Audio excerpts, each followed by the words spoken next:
Hello guys, welcome back to my channel political science की classes. Myself Sonam Chauhan. So guys, आज हम यहाँ पे बात करेंगे फ्रांस के फंडामेंटल राइट्स के बारे में। तो क्या है फंडामेंटल राइट्स और कितने टाइप में उनको मिले हुए हैं वहाँ के जितने भी सिटीजन्स हैं, तो इस सारे चीज़ों को हम इस लेक्चर के दौरान कवर करेंगे। आई थिंक सो ये लेक्चर आपको काफ़ी हद तक हेल्प भी करेगा, एग्ज़ाम के पॉइंट ऑफ व्यू से भी काफ़ी इंपॉर्टेंट है। और अगर हम फ्रांस की बात करते हैं तो फ्रांस की जो भी पॉलिटिकल सिस्टम है या पूरा का पूरा जो फोर्थ यूनिट है फ्रांस की, वो ज़्यादा टॉपिक में नहीं बटी हुई है, बहुत ही शॉर्ट में है। अगर फ्रांस को आप पढ़ोगे तो बहुत ही शॉर्ट में आपको मिलेगा। ये कि जैसे यूएसए और ब्रिटेन काफ़ी लॉन्ग में है, लेकिन जो फ्रांस है वो इतना लॉन्ग नहीं है। तो चलिए स्टार्ट करते हैं। क्या है इनके फंडामेंटल राइट्स, कैसे कैसे इनको मिले हुए हैं। और वीडियो लेक्चर पसंद आता है तो लाइक करना है, शेयर करना है। बाकी चैनल पर नए हैं तो सब्सक्राइब ज़रूर करना है ताकि हर एक वीडियो का नोटिफिकेशन आप तक पहुंचता रहे। तो सबसे पहले बात करेंगे हम यहाँ पे फ्रांस की संवैधानिक व्यवस्था और कुछ मौलिक अधिकार, यानी कि जो व्यवस्था है उसके बारे में बात करेंगे, जो कॉन्स्टिट्यूशनल सिस्टम है। तो एक्चुअल में फ्रांस ही वह पहला देश है जिसने 1789 की महान क्रांति के बाद मानव अधिकारों की प्रसिद्ध घोषणा की थी। और इसके बाद फ्रांस में जो भी गणतंत्रीय संविधान अपनाए गए उन सभी में नागरिकों के मौलिक अधिकारों का संविधान की महत्वपूर्ण व्यवस्था के रूप में उल्लेख किया गया। तो मतलब पहले तो नहीं था, लेकिन हाँ 1789 के बाद में फंडामेंटल राइट्स को इन्होंने कॉन्स्टिट्यूशन में हर जगह रखना उन्होंने स्टार्ट कर दिया। तो अब यहाँ पे देख लेते हैं कि कितने फंडामेंटल राइट्स वहाँ पे नागरिकों को दिए हुए हैं। तो पंचम गणतंत्र के संविधान ने 1789 में घोषित और फोर्थ गणतंत्र में लागू किए गए समस्त 17 अधिकारों को उन्होंने वहाँ पे स्वीकार किया है, जिनमें से कुछ प्रमुख इस प्रकार है। और जैसे कि हम आपको बताएंगे तो कुछ चीज़ें तो आपको अपने खुद की, यानी कि इंडिया के कॉन्स्टिट्यूशन से ही हमें रिलेट करने को मिलेगी, क्योंकि फंडामेंटल राइट्स बहुत हद तक रिलेट कर पाते हैं हम अदर किसी भी कंट्री के बारे में जब भी पढ़ते हैं। तो यहाँ पे पहला है कि स्त्रियों को पुरुषों के समान ही अधिकारों की गारंटी कानून द्वारा दी गई। दूसरा है नागरिकों की व्यक्तिगत स्वतंत्रता का उल्लंघन नहीं किया जाएगा।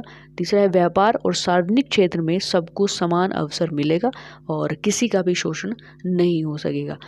फिर फोर्थ है इसमें संविधान की भावना के अनुरूप समूहों तथा संस्था के संगठन की स्वतंत्रता होगी, यानी कि ठीक वैसे ही जैसे हमें अपने ऑर्गेनाइजेशन बनाने की स्वतंत्रता है, तो स्वतंत्रता और समानता कहीं हद तक हर देश में आपको इक्वल ही मिलेंगी। और पांचवा, यहाँ पे फ्रांस की राष्ट्रीय संस्कृति और शिक्षा की रक्षा की जाएगी और उसके प्रचार और प्रसार के साधन उपलब्ध करवाए जाएंगे। और सिक्स है यहाँ पे कि यदि किसी अन्य देश में किसी व्यक्ति को स्वतंत्रता से संबंधित गतिविधियों के कारण सताया जाए तो फ्रांस ऐसे व्यक्ति को फ्रांस में शरण प्राप्त करने का अधिकार देता है, यानी कि वो शरणार्थी को भी एक्सेप्ट करता है। और सातवां यहाँ पे कि प्रत्येक व्यक्ति का कर्तव्य है कि वह काम करे और उसे काम पाने का अधिकार है। किसी भी व्यक्ति को अपने काम या नौकरी में अपने जन्म या अपने मत, यानी कि वोटिंग या विश्वास के कारण कोई भी हानि नहीं पहुंचाई जाएगी। नंबर 8 है यहाँ पे कि प्रत्येक व्यक्ति को अपने अधिकारों और हितों की रक्षा का अधिकार है और उनकी रक्षा के लिए वह ट्रेड यूनियनों में सम्मिलित हो सकता है। तो ये छोटे छोटे इस तरह के संगठन, इस तरह के ऑर्गेनाइजेशन वहाँ पे अवेलेबल है कि व्यक्ति अपने अधिकारों की रक्षा के लिए, उनके हितों के लिए उनसे जुड़ सकता है। जैसे एनजीओ वगैरह होते हैं, ठीक इसी तरीके से वो लोग वहाँ पे काम करते हैं। फिर 9th है यहाँ पे कि नागरिकों को हड़ताल करने का अधिकार प्राप्त है, लेकिन इस अधिकार का प्रयोग कानून की सीमाओं के भीतर रहते हुए उसे किया जा सकता है। तो ये सेम कंडीशन हर एक कंट्री के लिए यहाँ पे रखी गई है। तो ज़रूरी नहीं है कि ये फ्रांस में ही लागू है, बल्कि आप इंडिया में, हम अपने कंट्री में देखते हैं यहाँ पर भी इसी तरीके से है कि आप हड़ताल करोगे, लेकिन आप हड़ताल बिना शस्त्रों के और बहुत ही शांतिपूर्वक तरीके से करोगे और जो भी लॉ, जो भी रूल रेगुलेशन है उनके अंतर्गत रहकर ही करोगे। तो इसी तरीके से फ्रांस में, बाकी यूके, यूएसए, जहाँ पर भी आप इनके बारे में पढ़ोगे इस तरह की चीज़ें आपको वहाँ पर भी नज़र आएंगी। और यहाँ पे 10वां है कि प्रत्येक श्रमिक अपने प्रतिनिधियों के माध्यम से व्यवसाय के प्रबंध और काम करने की दिशाओं के निर्धारण के प्रसंग में सामूहिक सौदे, यानी कि कलेक्टिव बार्गेनिंग में भाग ले सकता है। 11th है यहाँ पे कि राष्ट्र प्रत्येक व्यक्ति और परिवार को उनके विकास के लिए आवश्यक दशाओं की उचित व्यवस्था का विश्वास दिलाता है। 12th है यहाँ पे कि यह सभी नागरिकों को, विशेष रूप से बालकों, माताओं और बूढ़े व्यक्तियों को उनके स्वास्थ्य की रक्षा और भौतिक सुरक्षा, आराम और अवकाश की गारंटी देता है। 13 है यहाँ पे कि राष्ट्र सभी बालकों और प्रौढ़ों को शिक्षा, व्यावसायिक प्रशिक्षण और संस्कृति के समान लाभों की गारंटी प्रदान करता है और सभी श्रेणियों की निःशुल्क धर्मनिरपेक्ष सार्वजनिक शिक्षा की व्यवस्था करना राज्य का कर्तव्य है।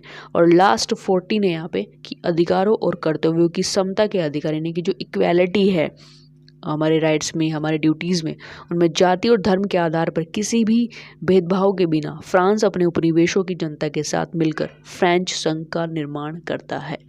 तो ओवरऑल ये कम्प्लीटली 14 टाइप में उनके फंडामेंटल राइट्स है जो फ्रांस की जनता को फ्रांस के सरकार के द्वारा प्रदान किए गए हैं। आई होप सो ये जितने भी राइट्स मैंने यहाँ पे बताया आपने बहुत ज़्यादा रिलेट किए होंगे हम अपने इंडियन कॉन्स्टिट्यूशन से, क्योंकि कहीं पर भी आप किसी भी कंट्री के फंडामेंटल राइट्स को स्टडी करोगे तो कुछ भी अलग आपको नज़र नहीं आएगा। कुछ तो यूनिवर्सल राइट्स हैं, कुछ तो मतलब ह्यूमन राइट्स, मानव अधिकार, आप मतलब कहीं पर भी चले जाओ जहाँ इक्वालिटी है, फ्रीडम है, तो इस तरह की चीज़ें आपको वहाँ पर देखने को मिल जाएंगी।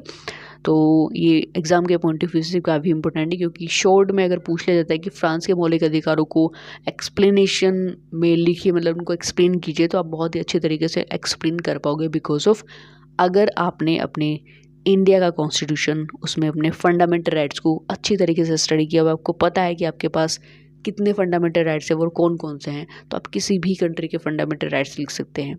बस थोड़ा सा चेंज करना होता है कि हमारे यहाँ कब स्टार्ट किया गया जो फंडामेंटल राइट्स था। तो आई थिंक सो ये वीडियो लेक्चर आपको काफ़ी हद तक हेल्प करेगा एग्जाम के पॉइंट ऑफ व्यू से। पसंद आए तो लाइक करना है, शेयर करना है, और पहली बार अटेंड कर रहे हैं तो सब्सक्राइब करना ना भूलें बिकॉज ऑफ हर एक वीडियो का जो भी नोटिफिकेशन है वो आप तक पहुंचता रहे, इसके लिए भी बेल आइकन को प्रेस करना है। तो मिलते हैं नेक्स्ट वीडियो लेक्चर में, तब तक के लिए जय हिंद, जय भारत।